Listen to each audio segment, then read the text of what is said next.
All right. So, good evening, everyone, and welcome to our 48th installment of our virtual reading series at CavanKerry Press. Since early 2020, before COVID, we started doing these virtual readings in order to have folks that wanted to be at the launches but weren't in the same cities and states as the poets who were launching to be able to still share in those festivities. So before we went live, I asked people where they were tuning in from, whether it was their kitchen, their living room, out on a walk, walking the dog, and you're still all able to turn into the same place at the same time. I am the marketing and communications director here, Dimitri Reyes, and it is my joy to be welcoming you to Diana Whitney's book launch of Girl Trouble, which, silly me, it's still discounted on our website. I haven't lowered it yet. So if you haven't bought it yet, please go online and you can secure this beautiful book with our wonderful French flaps for 16 buckaroos, right? So you can go check that out. And helping us with our launch tonight is July Westhale, whose book Moon Moon took me straight to the moon. It's lovely. It's from Black Lawrence Press, and we'll have a link so you can get that down there too. So the way our reading series works, we will have our guest reader, July, come on first. They will read for 15 minutes after my introduction.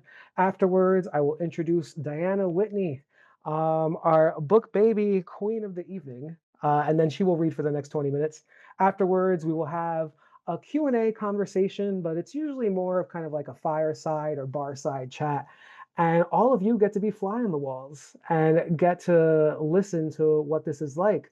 But the cool thing about technology and the magic of technology here is that you can also type the lovely lines you hear throughout the night in the chat box. Any questions you have for either author or both authors, you can also put in that chat box. So please, throughout the night, please engage with that, especially because after the reading's over, I send them all the love they've gotten all night. It's so nice for them to be able to receive that. So before we start, we do always start with a land acknowledgement here, and I will also be doing the land acknowledgement this evening.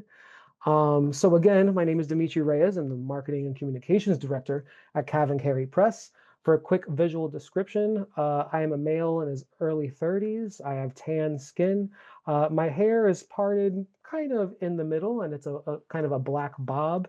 I have black and brown glasses, a bushy beard. Some people say I kind of look like Che Guevara or sometimes like Allen Ginsberg, depending on the day.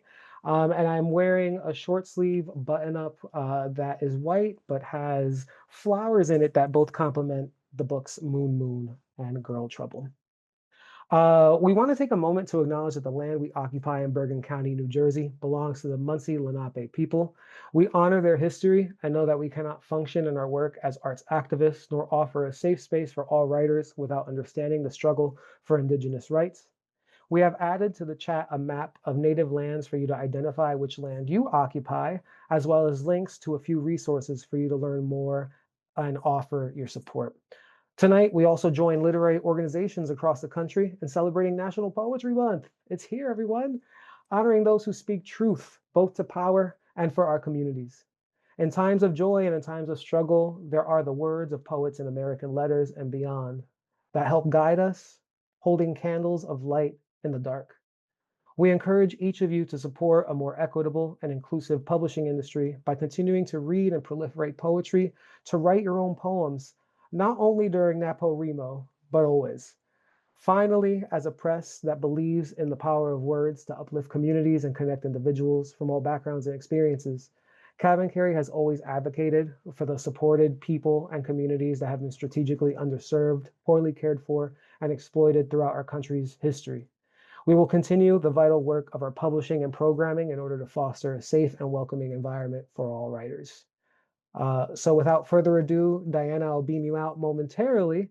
We'll start getting ready with July, and then we'll see you soon. So July Westhale, they, them, was born in the American Southwest. Their books include Moon Moon, Trailer Trash, Unmade Hearts, and Via Negativa, which Publishers Weekly calls stunning in a star review. Ocean Vuong chose Westhale as the 2018 University of Arizona Poetry Center's Fellow. Along with Matthew Whiteman and Felipe Acevedo Riquelme, They are the co-editor and translator for the Unsung Masters series collection, Rolando Cardenas, The Life and Works of a Chilean Master.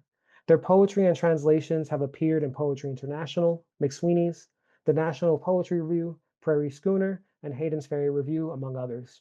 July is represented by Carolyn Ford at Transatlantic and Liz in Tucson, where they are adapting their novel to film.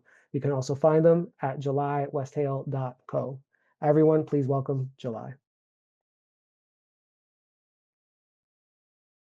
Hello, everyone. I am July Westhale. I am a feminine presenting person, white. I have long red hair. I am wearing a pair of ostentatious cheetah print earrings that are very heavily beaded, and a pair of sort of light pink glasses and a cream shirt.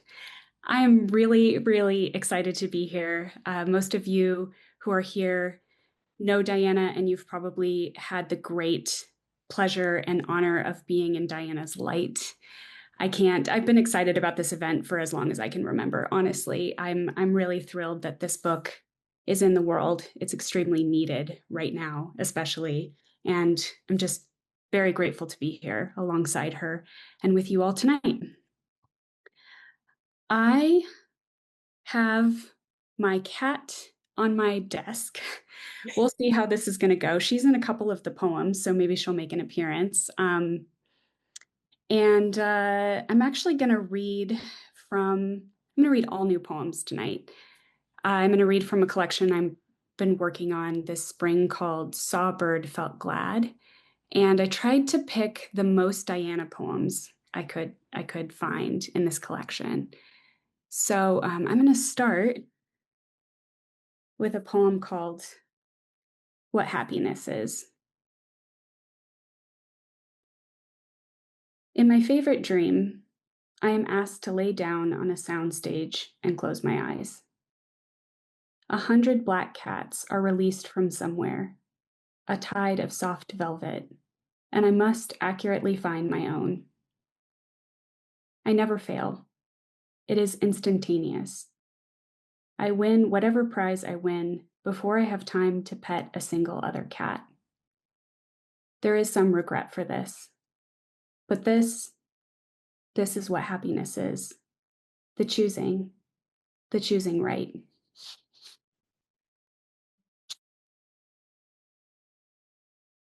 Somebody told me in grad school that there would come a point in my writing practice where all of the poems I wrote were really about writing poems.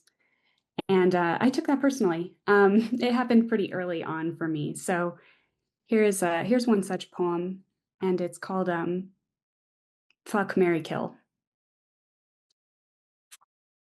1. Fuck. The poem arrives in a dream, and the poet spends all night treating it right, never stooping to call the poem a concept or a reinvention, or explain to the inhabitants of the dream what the poem's whole deal is. The poem and the poet roll their eyes together when a man at a cocktail party, who has been at every cocktail party since the invention of cocktail parties, talks in sheets about the novel he says he is writing, never once acknowledging the novel in the room, who is, of course, writing him. Even without evidence to the contrary, the poet is not this man. And all the evidence in the world supports that the poem is not this man, because that would be a concept. 2. Marry. The poem arrives in a dream, and the poet writes it down. The poet believes in power, their memory, the poem. The world is a reasonable place. Their brain, a brain of lush foliage, fruit and feast. The poet knows what separates poetry from prose, bragging rights, saying, above all, I do this for love, smashing their forehead into a tree of their love, like Heathcliff. Such is the faith they have in the art of it. The poem watches from a high window above their station. The poet has lucked into this marriage, and they know it. The dream poem is about begonias, which grow well in shade and damp, about seasons and never dying. Year after year, The poem outshines itself. The poem pays for itself. The poem proves something. And if the world doesn't understand that, it is because the world does not have perfect pitch. The poem will always end exactly. No one will yawn and say, "It's nearing 9 and it's a school night." The poem, who is now the poet, left the world wanting. This is grace incarnate, for there is no exit or end to it at all. 3. Kill. If I do not write it down, it leaves. I thumbtack and outline and bullet. All these plans on top of one another, a flat overlay stacked on something dimensional. There is a word for this, but I forgot. I came here to do a thing, but now I am doing something else. I hold in my hand 2 apples. Why? The coffee pot sighs without reason. Somewhere there is a dank forest, rich with the rot. I lay at its feet.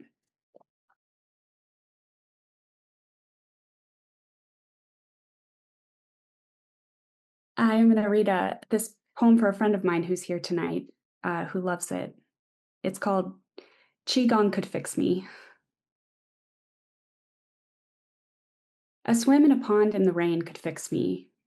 A 4-day work week, a 4-day weekend, somewhere nowhere like home.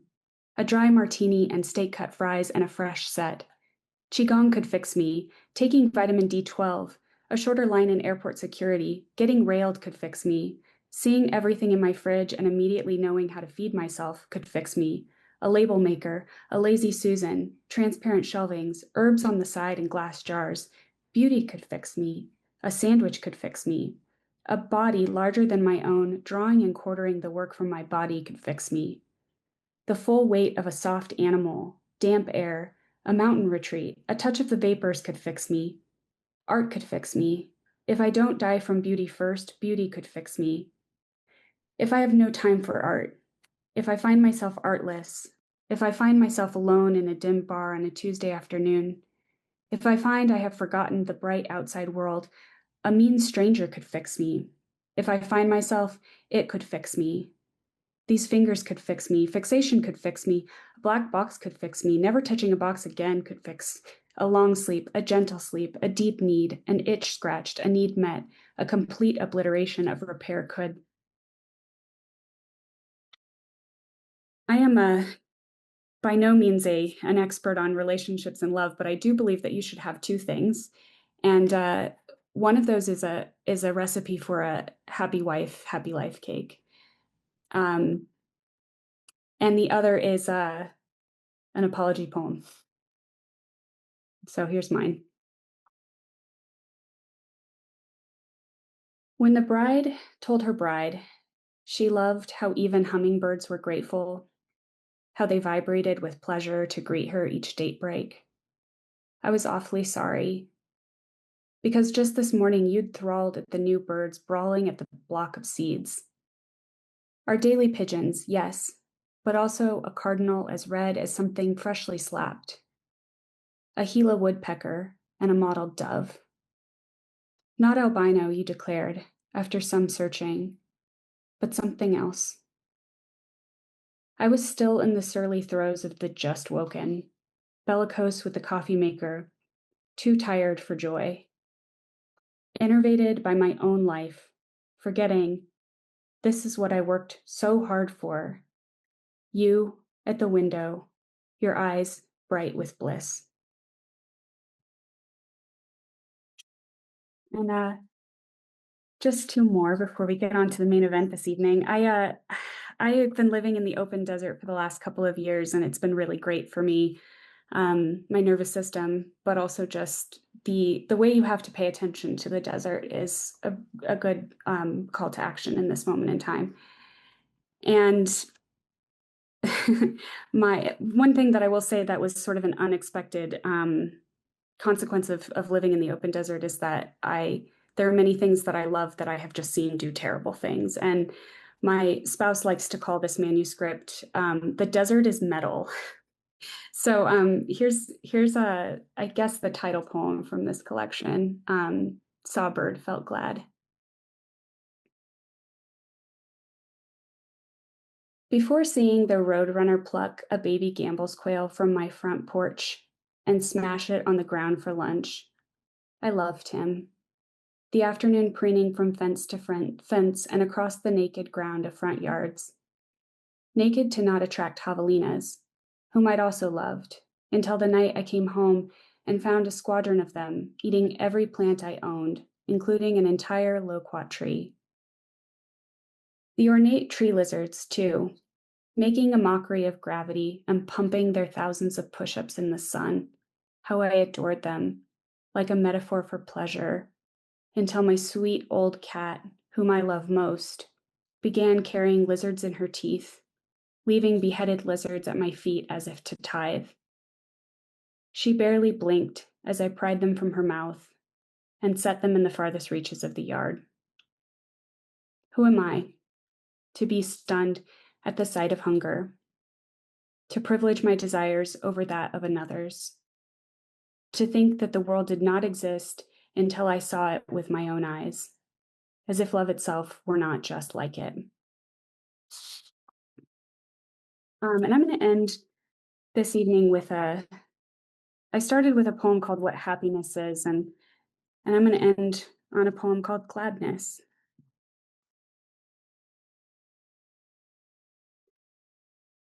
Of course, if asked if we were always glad, we would say we always were.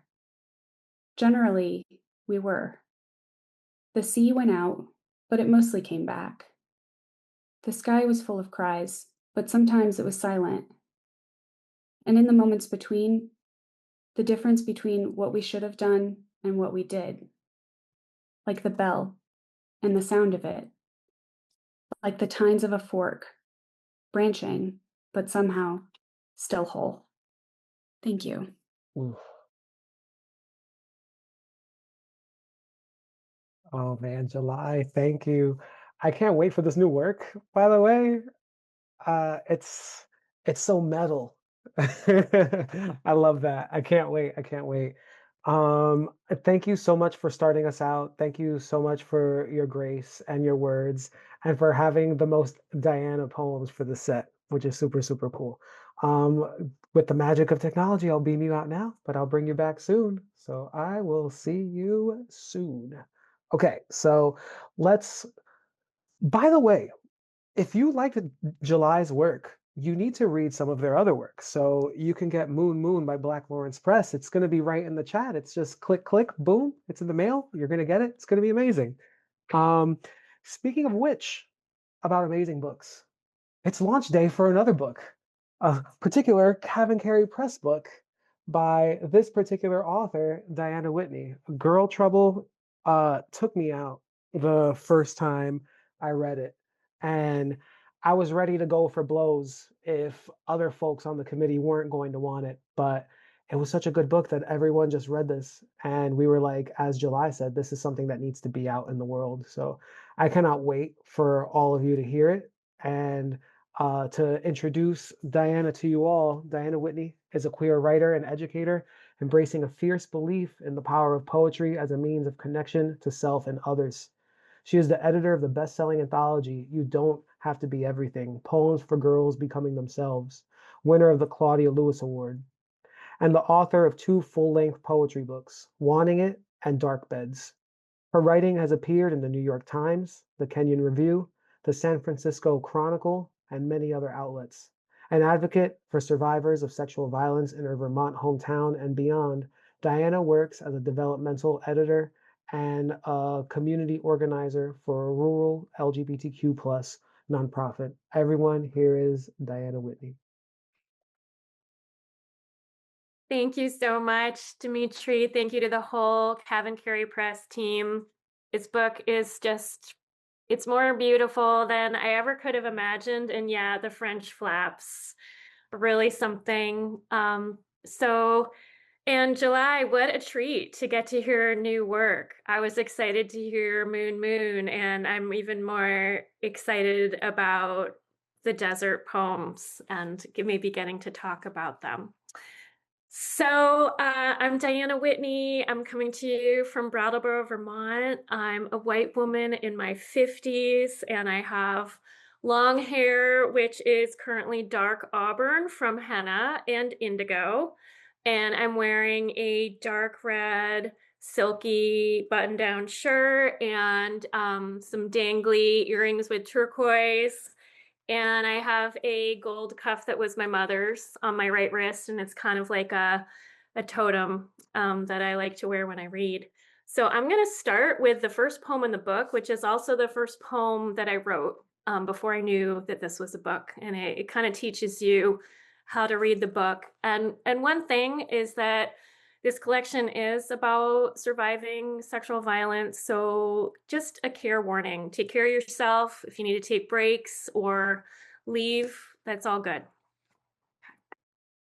Watching Thelma and Louise during lockdown with my daughters.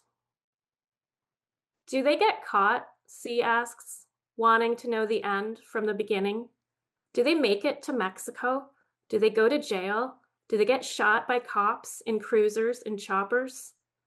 Just wait, I say. I've already messed up. I forgot the scene in the parking lot, the predator at the honky-tonk bar slapping Thelma in the face, shoving her belly down at the hood of his truck, the click of his belt unbuckling. It was 1991. I hadn't been raped yet. I kept the thrill of the open road, Brad Pitt strutting in cowboy jeans, Louise fierce and bold in her gritty bandana, blowing up an 18-wheeler. Now that was power, I thought back then. Do they make it? C asks again. She says the women are stupid. They should switch cars, hop a train, stop calling home to Arkansas. She is sure she could survive if given the chance. A is quiet. Oh, I know, she breathes softly as they near the Grand Canyon. At the end, the green car floats above the earth. Tears trace my cheeks, and I take the girls' hands. Thelma and Louise are holding hands too. This is the only way, I try to explain. They have no choice, not in this world. It's the movies after all. The Thunderbirds suspended forever in Arizona sky, a magic feminist ride to the afterlife, while we're stuck here on the ground, on the couch, in the house, where it's dark, dark, dark all around. The future pressed hard against the windows. So I'm gonna trying to when I plan this reading, maybe alternate a little bit of dark to light. So we're gonna take it back to the 80s. And this is After School with Dolaire's Book of Greek Myths. Kathy, do you remember how we sat side by side at your mother's vanity and studied the girl masks twinned in the mirror? You're pretty, but I'm beautiful, you said in her fire and ice lipstick, pronouncing the truth with the gravity of a math lesson, or the bishop's sermon at Friday Cathedral, the oaken pew where I swung my legs lightly and gazed at the grandeur of the high rose window, sunlight scattered through blue and green glass. You're pretty, but I'm beautiful was a fact I could live with. I basked in your glow, your straight nose, your white teeth, your closet of folded Fair Isle sweaters, soft and rare as pastel lambs. It was the unsupervised 80s, and we watched the angels lure the bad guys, punched our straws through juice-sweet foil. Out in the garden, you hurdled the stream, straddled the rope swing like you were mounting a pony. Oh, to ride that flat disc one more time, wedged on your lap, facing your smile, our hands clasping the knot as we soared a high arc, a four-legged creature like a Pegasus or Sphinx, some incarnation of goddess power. You were always Aphrodite, and I was Athena, which was only right given your hair. Upstairs, your big brother and his friend, Andy Pete, locked into Atari, blasted Q107, stashed dirty magazines, scoffed at our games. Kath, I never told what happened in the tent, how they gave you the flashlight, made you slide down your shorts, how you showed them the shapes, the butterfly and the heart. We knew there was magic we could do with our bodies. We knew we had power, but we had to give it up. We were racing to get to the threshold of knowledge, disappear on the other side. I'm going through this book. It's in 4 sections, and I'm going to read a little bit from each section. So we're currently in the first section, which is called Troubled and Troubling. This is called Acorns. The girls can't go to a party, but they can walk at night past the old cemetery. October fires, wood smoke, 2 headlamps sweeping the dirt road. The sedan glides by like a sorcerer, pulls over in front of them, shuts its lights. Shadows stir in the car. One opens a door. It plays like a movie they've both seen before. Headstones loom. The girls run a gauntlet of angels and towers, sprint through the dark, up the farm path to the hayfield, skirting the black oak with its pile of rocks, where they once pounded acorns to powder.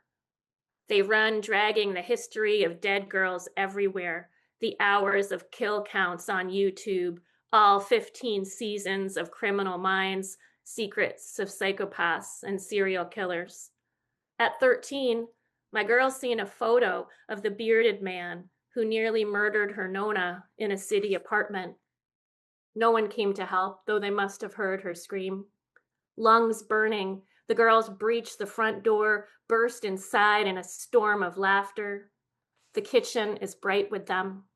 They've circumnavigated the cemetery, gasped beneath the firmament, where even the celestials are predators. Orion the hunter with his club and sword, chasing the 7 sisters across the sky. Okay, so then I'm going to lighten it up a little bit. Back to the 80s again. So as I was writing this book and just going deep into some hard material and kind of writing through trauma, I think it was later in the process, I kind of happened upon a sequence where I started to rewrite stories, or actually real experiences from middle school and high school. And initially it was kind of a fun thing for me in a way during this research and writing project for Girl Trouble. And I was never sure if anyone else was ever going to read these poems, but they are kind of threaded through the book, mostly at the beginning and then more at the end. So I'm going to read one now and I'll read one at the end. My 6th grade self strikes out Jason Tournay. Oh, and most of the names are changed, but I didn't change this one because it's such a good name. So JT, if you're out there, thanks for the poem. My 6th grade self strikes out Jason Tournay. I pranced the playground in my new bandana, slinky bracelets, the pearly jelly flats everyone craved. But JT laughed and said I thought I was hot shit, how I stuck out my meager rack like a ditz, played under the legs tag with too much zest. JT, fast as Hermes in his jet black mullet and acid wash jeans, sprinting past in unlaced high tops, snapping any available training bra strap, minor god of messages and pain. In gym class softball, I get my revenge. I stare him down from the mound and don't flinch. Jinx, double jinx, wind up, release. The whiff of his bat slicing air, all the boys on the bench hooting and hissing, JT kicking dirt back to the dugout, delicious flush of surprise and fame. Nobody will forget my victory. The infield grass bristles with bees. A spaceship explodes live on TV. The bell rings loud across the blacktop, and they send us home early. So I'm going to move on to the second section of the book. It's called Cross Me Twice. And yeah, I'm going to start with, some of maybe the harder poems. There are a lot of rage came through during the writing of this book, and it was really cathartic. I think often as women, we tamp down our rage, or the culture tells us to kind of bury it. But it can be a very powerful channel for poetry once it finds language. So the first the first poem I'm going to read is a little bit more of an elegy, set in college. So yeah, take it back. I take back the black velvet halter at the fall formal, crimson lipstick and pearls on loan from a faux friend. Take back the deception of email exchange, cryptic philosophy chats in the dorm. I take back the profit on Valentine's Day, slim gift I misread as a sign of respect. I take back the doors and the lust for Jim Morrison, the ticking of the tape deck on auto reverse, my pathetic waiting up in flower pajamas, the casual offer to stop by after the party. And I take back the key, my roommate's key, heavy in my hand, hammered bronze, it seemed. That old metal burning my palm with a cold fire till I pinned it in the lock and we slipped inside her empty single. The door shut with a click, sealing my fate. I did not choose what happened next, but I chose the site of the infraction. No court on earth would rule in my favor. So I take back the key and the book and the dress. Will you take back the night and the rest and the rest? So the next poem, I need to give a shout out to my mentor, Chen Chen, who taught a generative workshop on the hater poem. And if you've never done anything like this, poets, I highly recommend it.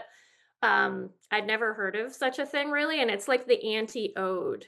And yeah, there's really tremendous power that can come if you let yourself go there. And I was surprised with what came out. This is a hard poem to read, and I'm kind of always practicing reading it, and I'm glad to be able to read it here with you all before I read it into my hometown crowd on Friday. Hate poem for Animal House. Frat boys, I hate you in plural, in flannel, in ball caps on backwards, holding court on the balcony, brick kingdom of kinship, casting judgment below. I hate your grand pillared houses of debauchery still standing, prime real estate increasing tenfold, lifelong capital return on your hell week paid out in networks of power. I hate your future sons and their legacy admissions, your beer pong in the reeking basement, plastic cupfuls of beast like primitive foreplay, your private language of excess and domination, chugging and booting and chugging anew. I was supposed to laugh, supposed to feel lucky, appraised by the bouncer dude working the door. Frat boy, I hate you in singular, your gaze up and down me, burly pecs and t-shirt sweat, square jaw of ego, wordless lord of the castle, the unflappable nod granting permission to cross. I hate your prowess at keg stands and beer bongs, your fleet of motorcycles, your pack of house dogs pissing on the ruined lawn, your traditions alive in iconic movies, and football kids here in town shotgunning beers on YouTube, like the high school kid who raped a girl at a party and someone filmed it and posted it, but nothing happened. He got to stay in school, stay on the team. Everyone knew, even the principal, a squat former frat boy. Oh, I hate him too. How he patrolled the halls and dress-coded girls, made them lift up their arms and scanned for an inch of midriff, sent them to the nurse for baggy sweatshirts of shame. And I hate the mothers of frat boys, the ones who raised them, the one who told me in earnest, in tears, I'm sorry your daughter got hurt, but I have to believe my son. So I'm going to lighten it up. And if there are any Vermont folks in the crowd, this poem is a summer solstice poem, and it takes place right here on my dirt road. And this was kind of me really trying to just find compassion for everyone and also hold myself accountable for my judgments. And it's called Zenith. This one almost didn't make the book. But then Barron, who was a wonderful editor for my work, he said, I think this one will be fun to read. So here it goes for Barron. Zenith. All night a moony haze floats in the bedroom window. Barefoot on damp grass, I commune with crickets, peepers, 1,000 frogs trilling. It's June. Why aren't you happy? Dark treetops loaded with fireflies, some ancient magic that won't be caught. By day, I'm hip deep in meadow grasses. Men on machines are mowing, raking, baling, an army of weed whackers beating back the invasives. The guy in the "Don't Tread on Me" truck peels out in a spray of gravel, fishtails past our porch. We glare at each other, and he's gone in a dust cloud of mutual suspicion. We're all devouring the lavish season. The pastel flowers are finished, like nuance or tenderness. From here on out, it's yellow and red, tiger lilies trumpeting a succession of heat waves. Catbirds yowl in the sumacs. Bullfrogs chomp in the pond. Ride down the long slide of whatever we thought we were waiting for, cresting to the culmination of light. So moving on to the third section. It's called Open Secret. And I'm actually only going to read one poem from this section. When I was writing the book to myself, I privately called it the Super Predator section. And I did a lot of research. I watched documentaries and read books and interviews. And a bunch of poems didn't make the cut, but in it are poems about the survivors of Larry Nassar and Jeffrey Epstein. I also set a rule for myself that I would never use the predators' names or repeat any of their words. I really feel like those names, especially Epstein, we've heard enough for eternity. So I'm going to read one poem, which is kind of the first in a series of poems that are called Girls Who Had Nothing. That's a quote from a testimony of a teen girl who was a survivor, and she would procure other victims for him. And this is what she said he wanted: girls who had no one to look out for them, runaways, foster kids. So girls who had nothing.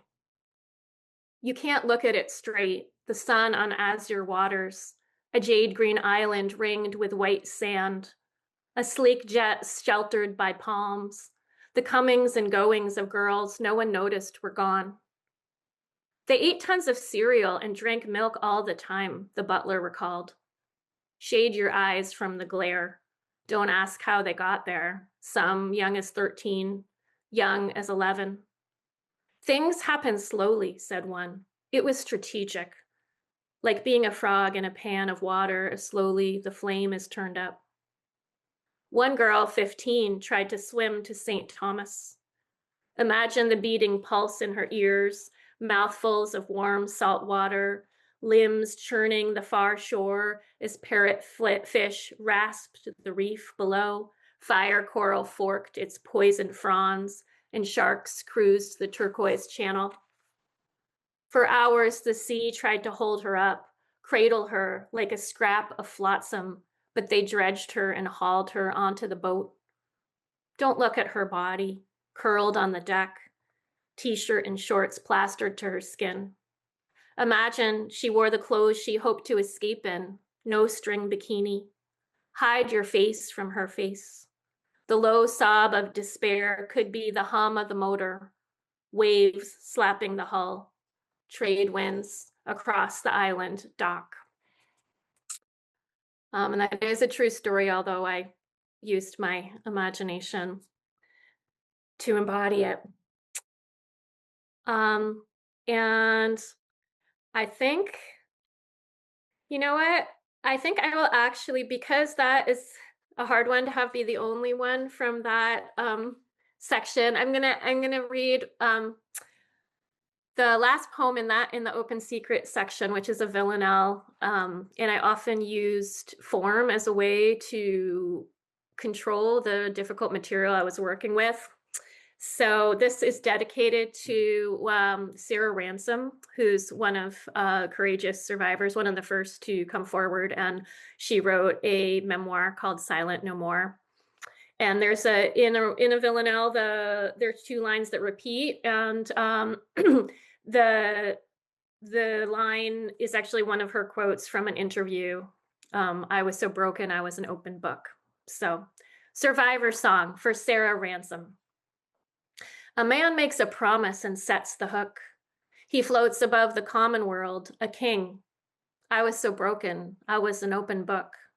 He disembarks in sunlight with the look of bond. The girls, 14, 15, 16, savor the promise, swallow the hook.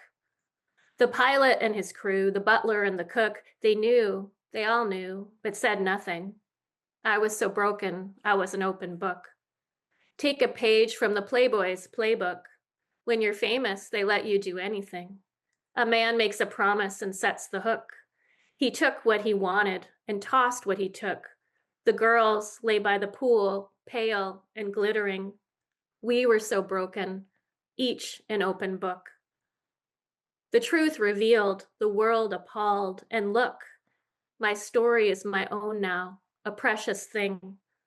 A man made a promise and set the hook, but I wasn't broken. I wrote the book.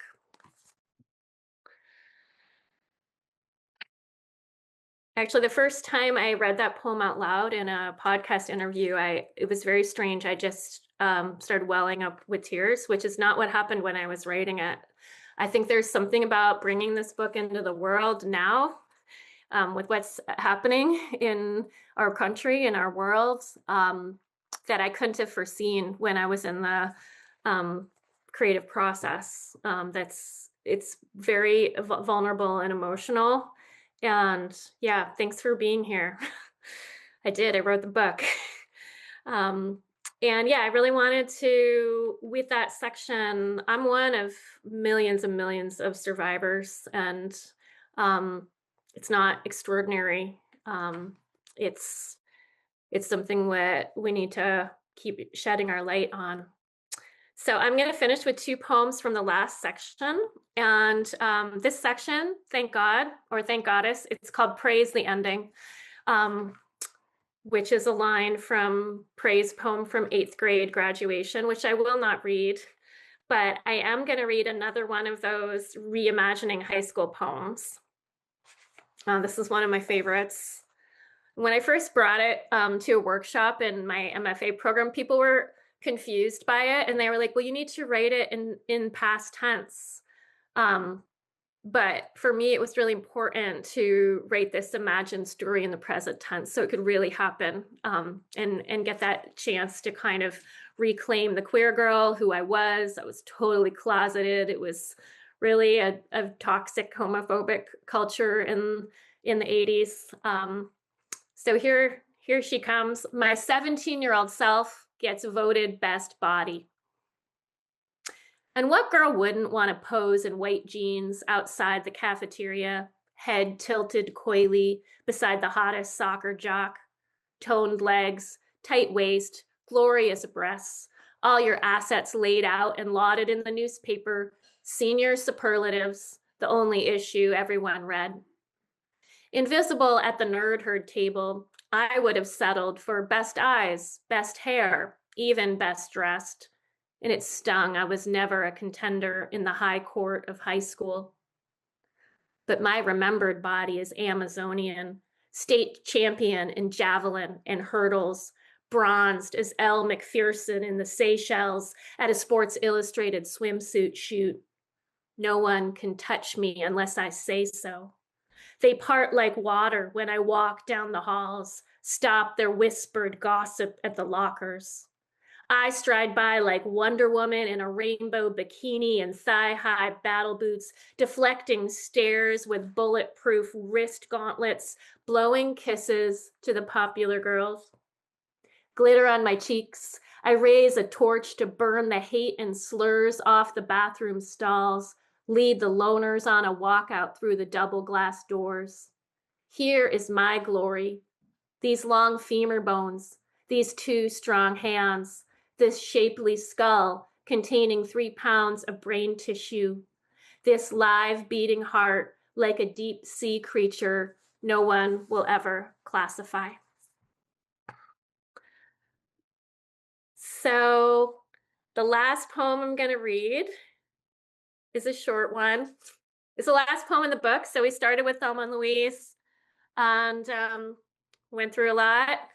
And this is a sonnet, and it's called Gemini Moon. So shout outs to fellow Geminis in the crowd tonight, or those with Gemini placements. I see you.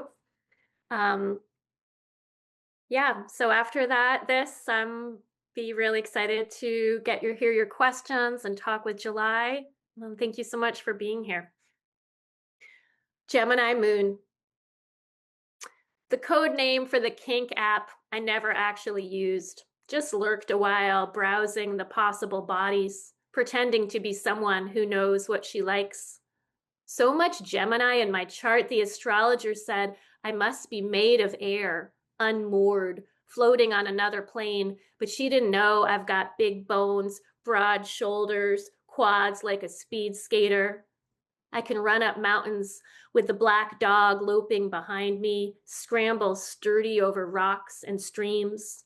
Strong joints, wide feet, sun lover like my father, earth lover like my mother, water spirit at home in lakes and rivers, diving deep for the silty bottom, legs pressed together, rippling the currents. I'm not saying I'm a mermaid, but I swim with that grace. I'm straight up elemental, tethered to this place. Thank you. Mm. Oh my gosh, Diana, you did not need to hit us with the form poetry. Oh my gosh, that villanelle, that temptress that I cannot complete yet. Oh my goodness. Amazing work. Diana, thank you so much for that Thank reading, you. for the Thank you, background. Dimitri. Oh, just your grace and willingness. Um, and I think it's super, super real. Like you and I were talking about this when we were getting prepared for like your marketing and tour, and it's like, how are we going to go out into public and talk about these things, right? That people keep hushed in a way that we just don't have those visceral body reactions, right? And the fact that you even had that reaction on a podcast, it just speaks to just how not only the subjects of this book, but just like poetry in general, when we read the words, they change as we keep on going. So beautiful, so beautiful. Thank you for that. And July, thank you so much for your work too.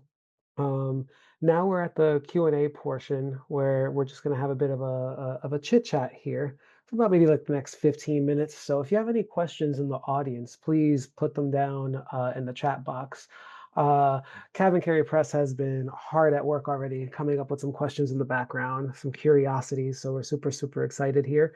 Diana, we're going to start with you first. So thinking about the first poem of the book, watching Thelma and Louise during lockdown with my daughter, mentioning that this is the first poem that actually started the book. Uh, Knowing when a book is forming feels so much like almost like a subconscious gift, right? Or you just maybe feel it in the gut first and it might not feel that nice. Can you recall what that feeling was like when you first penned that poem and you're like, oh my God, this is the start of something? That's a hard question because I usually just take it one poem at a time. And so at that stage, really in the pandemic, the first pandemic lockdown, spring of 2020, even having the focus, the brain power to actually write a poem. I know a Mm, lot of people were just maybe prolifically writing during that time. That was not me. I go through long periods of silence when I'm not writing.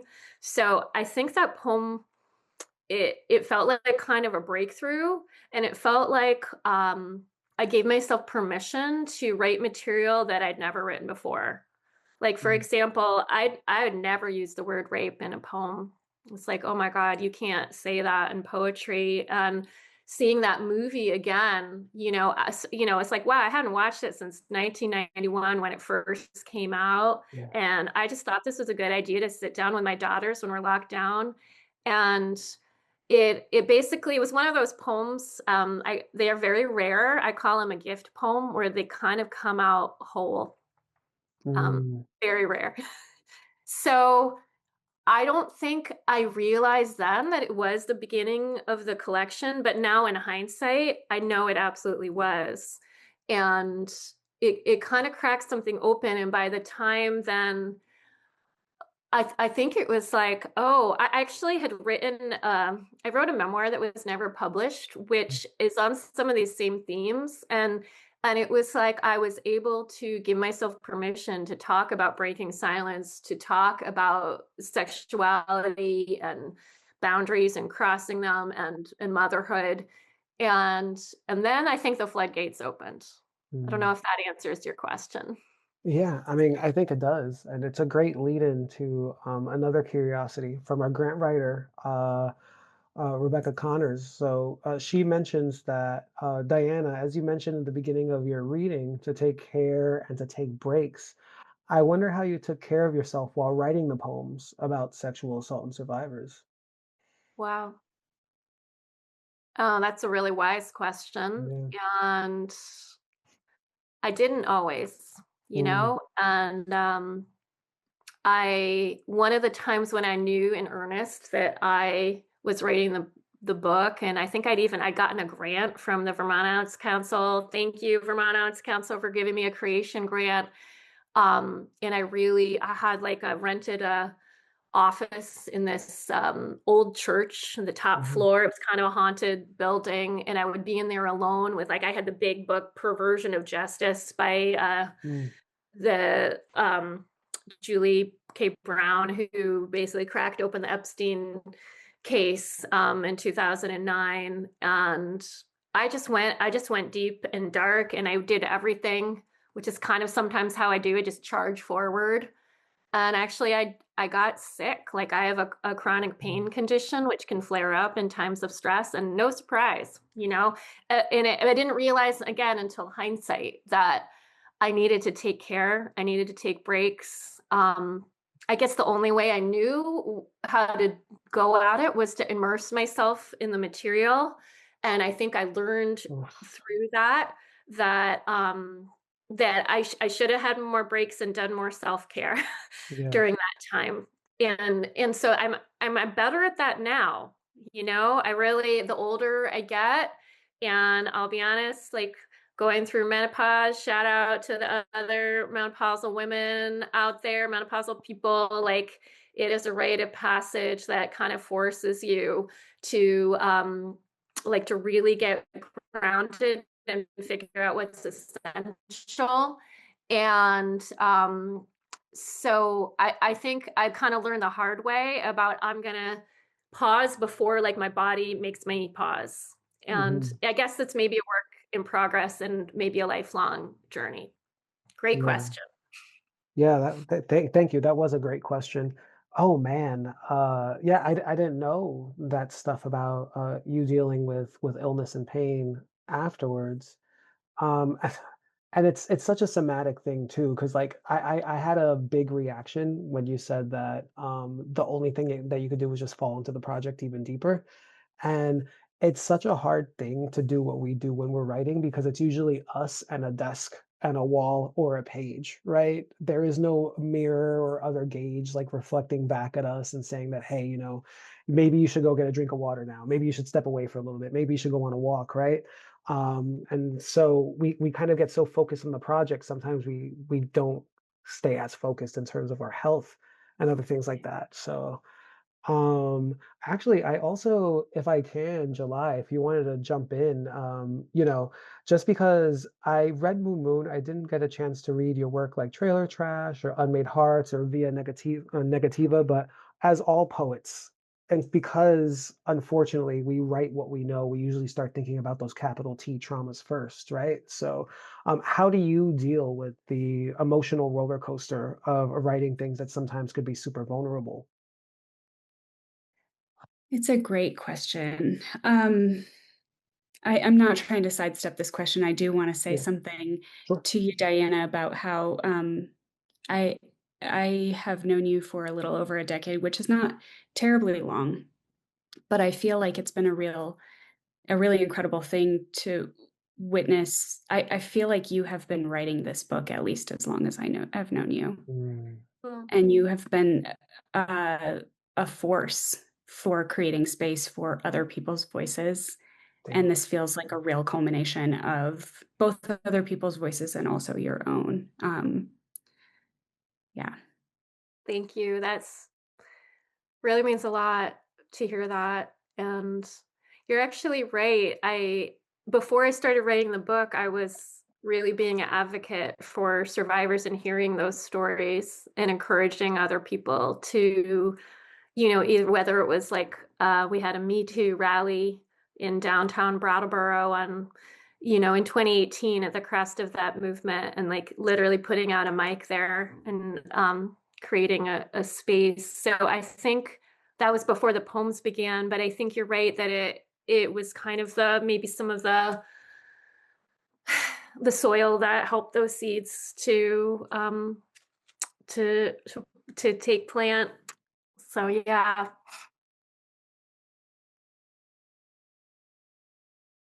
Yeah, and I guess to answer your question, Dimitri, aside from Trailer Trash, which was autobiographical, but kind of in a slant way, a lot of my work hasn't been terribly.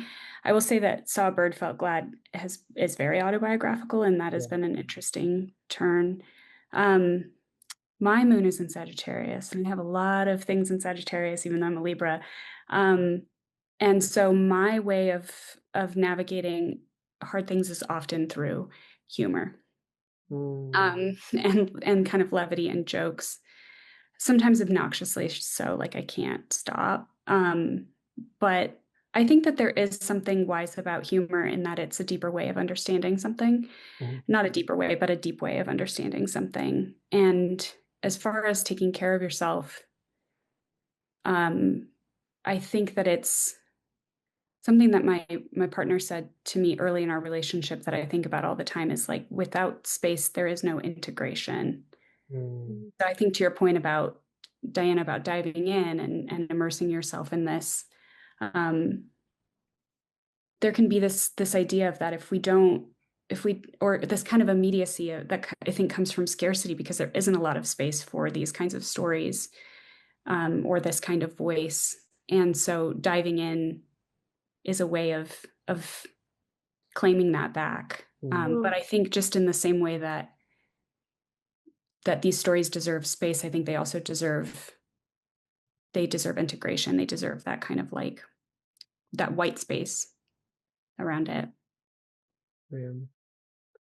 I really Go ahead, Diane. I'd love to jump in because, well, I love that about white space, because you can do that on the page. You can actually give yourself and the reader a break, visually. And I found that, using forms was actually a way that I was able to kind of help myself, I think, sometimes with the material. But July, I do actually want to go back to you saying about writing personal or less personal work. I love the range of your work. And as you know, I was a huge fan of Trailer Trash. And I went back before this to read the poem that I included in the anthology, You Don't Have to Be Everything, which is a poem called Love Arrived May Find Us Someplace Else. And it actually talks there. You say in it, I could no longer deal with having been raped. And I thought, oh, July did this before I did. And they were able to put it seamlessly into a poem that its own world. And it's about so many different kinds of relationships. And so I guess I want to thank you for the ways that you have, you know, brought, I guess been like a role model for me. And I know it might seem weird because, we met at Vermont Studio Center. But I will say one of the things you told me, which actually has played out in this book, is you said, I think we were like walking across that bridge across the Jihan River, and anyone who's ever been there, it's like a really magical, creative place. And we were talking, and you said you felt invisible in your queerness. And it was like, oh, somebody who I've just met has this window and like really gets me. And I remembered those words, and I feel like they gave me permission to start writing about that. So thank you. That's amazing. I'm loving this so much. Just to see all these threads. A community, right? Um, we always talk about why community is so important. Like you'll just hear it thrown around all the time. Like we even do it in the land acknowledgement, and our introductions, but it's a real thing. I always want to ask groups, especially so for everyone else that is not in like internal CavanKerry stuff, or if you're not July or Diana, the way we end up putting these readings together, we ask every author to invite someone that they want to read with, right? And particularly sometimes someone that's like across the country where they can't really get to read with. So uh, it always comes up the idea of community and these connections here. So what does it mean for the two of you to write and speak among others who are thinking along the same threads you are? Or maybe contrasting threads, but you somehow bring it together. Like, what does community mean to the two of you in the writing community? Do you want to start, July? Sure, yeah. Gosh, that's such a big question. Because the answer is really kind of everything, right? Yeah. But I also do literary translation, and I think about your question made me realize that I think about literary translation the same way that I think about uh, literary community and Yeah. being in community and having the relational, but also reading the work of others. I think it is the start of a conversation. When a poem is on the page and you read a poem, it's the start of a conversation. And that conversation, I mean, who loves conversation more than poets, honestly? Especially conversation that you can have with a lot of space around it. Mm, I think there's also something, you know, I've quoted this. My deep apologies to Jeanette Winterson for how often I've quoted this, but Jeanette Winterson says, literature is not a hiding place, it's a finding place. And I think mm. those have been words to live by for me. That's awesome. July, when you get a second, can you put that quote on the chat? That I need to put that when we save this to YouTube. I got to put that in the description. It's perfect. Thank you. Diana? Well, I love the reverberations. I feel like Jeanette Winterson was like a really big part of my queer identity in the 90s when I discovered her work and written on the body and just like this really lush and sensual work. So I haven't heard that quote. The community question is a big one. And I do think it starts with the writers who I've been reading and admiring and whose work moves me and also I guess gives me courage to keep going. And I think there were a lot of feminist and queer writers who I was, you know, returning to, but also discovering for the first time as I was working on Girl Trouble. And I'm not going to be able to name them all, but Audre Lorde, who says, Mm, "Your silence will not protect you." Lynn Melnick wrote a book called Landscape with Sex and Violence, which came out right as the Me Too movement was mm, becoming viral in 2017, and that was really important. So there's like the community that I've found, on the page, but I will say that like I need writers in my life because writing is so lonely and mm, I just get in my own head like you talked about just like alone at the desk and so I've had a writing group here in Vermont like really for a very long time. It's changed a little bit over the years and it meets on Tuesday nights and someone reads a prompt and we write for an hour and it's just generative and you only reflect when you read aloud what's working. And that is a really safe place to go. Either like when I've gone, when I know I need to get into something challenging, I know I can be held by that space.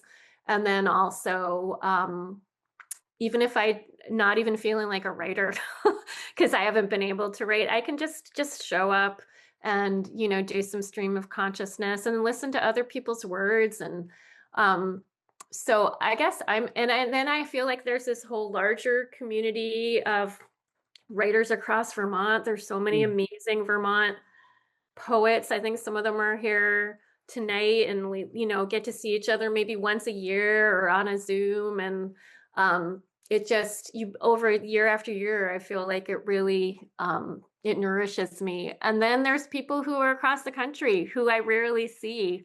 And it was really cool I was in New York City last summer for like the Pride weekend, and I just happened to see July's Instagram that they were coming to read from Moon Moon, and that was just like such a delight. It's really one thing to like see someone on social media and follow them, but to like show up at an actual place at a bookstore and like hear Mhm. poems.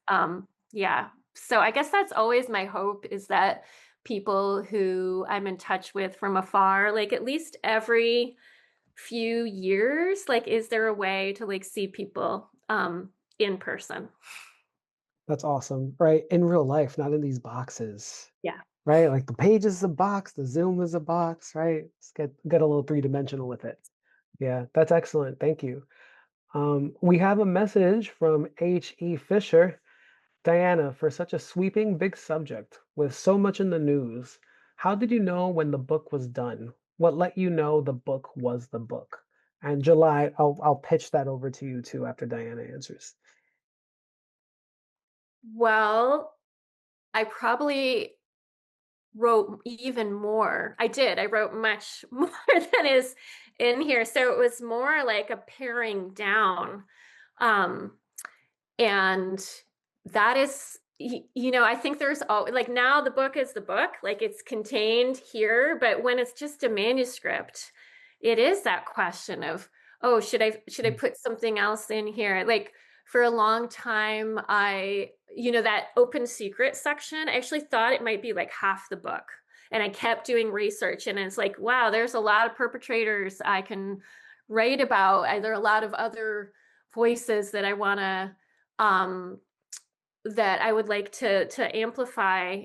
And I think maybe I really just had to trust my instinct in terms of having enough of certain things that were really hard and wanting to balance it for myself as much as for the reader with the thread of resilience that I hope is woven through the book. And that there is there's themes of, getting energy and nourishment from nature, and also climate grief. And I I really I guess like I could have made this twice as long. I could have yeah. I guess I don't really know at what point I was like, it's done. I think I had some great early readers who helped me. Maybe that is maybe it. Maybe you can't really know just yourself. Like, you have a suspicion. And I'll say the sequencing of the book changed a lot over time as well. Mm. And CavanKerry helped me with that. Baron Wormser was developmental editor, and he really all of those reimagining middle and high school poems, they were all at the end. And he was like, I think some need to be more at the beginning for the reader as well. And that was so wise. So I guess I knew when also the community around me could support me to know the book was done. Yeah, that's awesome, and I think that's another part to underscore about community too, right? Like, and the extension conversation about community, like the community that you are also reading and supporting and meeting up with in real life, they also become some of your first readers. And it's really great when you have a great splay of people looking at your work, because you also get like those kind of nuanced kind of versions of what's kind of coming to the forefront. What could you also help highlighting some more? But yeah, oh my gosh, that's a whole other conversation too, right, Diana? The poems that don't make it in. Oh yeah. Oh my gosh. I know, Um, and I have to like there were some poems that people told me to take out, and I didn't. Like, mm, there's a Barbie poem in there that like many people were like, take out I love that Barbie. poem. I Thank love you, that poem. Dimitri. She You're almost welcome. didn't know. I was gonna fight for Barbie the whole time, And yeah, I was like, it's a little long to read out loud, but it's like about a microaggression. It's like a offhand, sexist comment, and it felt important. But it's interesting, yeah, what some readers say, yeah, that doesn't go. And there is, I think I'm going to just say there is a little bit of a trend in publishing towards a very, very tight Hmm. project book, which is often just really slim on one theme. And I love those books and I really admire them. But it became clear to me as I was writing that this was going to be like maximalist. Hmm. There are going to be a lot of different forms and voices, and it might be a little bit messy. And like that's what Girl Trouble needed to be. Yeah, awesome. Thank you, Diana. And July, what does it take? When is a book a book?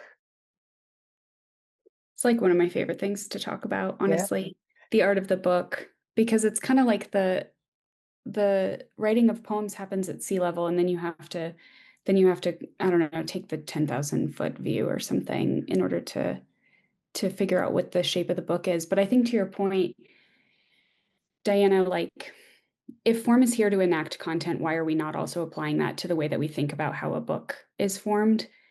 And sometimes books need to be maximalist, and sometimes Mm. they need to get unwieldy, and sometimes they need to be sort of like Moon was a modern epic, so it's told in 3 parts and it's modeled after Gilgamesh structurally, and that made sense for that book. But I think that the shape of the book has this incredible power of complicating what it is that you are saying, uh, obliterating through repetition or too muchness, Mm. overwhelm. All of these are very valid experiences of reading poetry and being with poetry. And so I think it's also thematically, what are you doing? What are you trying to do here? And I think that the form of the book and the shape of it is a really incredible opportunity to make that happen, to be the vehicle through which that happens. I just said a lot of things. None of them are tactical. I will say, when I was in at Vermont Studio Center with Diana, I did alight upon a method for um, organizing my own poems into collections where I just like index. So I'll go through each poem and I'll write the themes down, and then I'll see what common themes emerge, and that helps me to figure out what it is that I'm working on, because I never know Mhm. until I'm like 3/4 of the way through it what it is I'm actually doing. Got it. Got it. So we have kind of like a mapping or organizational kind of setup, right? We have the determining whether it should be something more maximalist or something more tight, relying on friends. Another answer we get is like, it's like just if it feels good, or I just have to stop writing. I think that's another one that people get sometimes, right? This is awesome. So we're just about at time. I'm going to ask one final question to both of you, and I'm actually going to let you think about this while I end up wrapping up with everyone else. So just so you have some time to think about it, if we could just manipulate time and space, and you are in an elevator with your beginner writer self for 30 seconds, what is a piece of advice that you would give them? Okay, so I'll let you all think about that. And again, I'll say it. If you're in the elevator with that beginner self as a writer, you have 30 seconds with them. What's that golden nugget of information you try to give them before you set them free? And this is to say for the rest of you, thank you all so much for hanging out with us. Moon Moon by July Westhale, as well as a bunch of other July's work, is available at julywesthale.co. So definitely check that out. Definitely check out Black Lawrence Press at CavanKerry Press. We also do love the work that Black Lawrence Press does.